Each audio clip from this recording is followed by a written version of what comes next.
জন্মভূমির মাটি ছুঁয়ে তারেক রহমানের অবিস্মরণীয় প্রত্যাবর্তন, বাঁধভাঙা আবেগ ভালোবাসায় সিক্ত হয়ে জানালেন দেশের জন্য পরিকল্পনা আছে তার।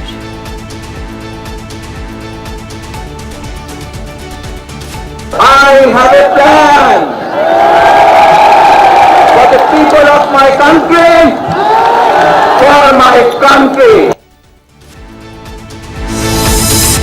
পথে পথে প্রিয় নেতার জন্য কর্মী সমর্থকদের হৃদয় নিংড়ানো ভালোবাসা। এত বেশি উচ্ছ্বাস, এত বেশি আনন্দ, সেটা আমরা ধরে রাখতে পারছি না। দীর্ঘ প্রতীক্ষার পর আমরা তাকে কাছে পাচ্ছি। আমরা বিএনপি সবাই উজ্জীবিত। উনি যে 17 বছর কষ্ট করেছে দলকে নিয়ে, আমাকে নিয়ে, দেশকে নিয়ে, দেশের মানুষকে জন্য, সেই আজকে সেই উৎকণ্ঠা সমস্ত কিছু অবসান হলো। জনতার অভিবাদনের স্বতঃস্ফূর্ত জবাব দিয়ে দেখতে গেলেন মাকে।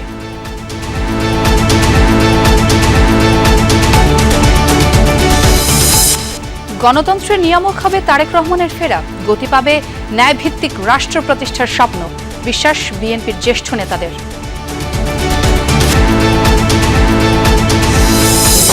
Inshallah, I'm looking forward to seeing him. বিমানবন্দরে বসেই প্রধান উপদেষ্টার সাথে কথা বলেন বিএনপির ভারপ্রাপ্ত চেয়ারম্যান। তারেক রহমানকে স্বাগত জানিয়ে জামায়াত এনসিপি নেতৃত্বের ফেসবুক পোস্ট।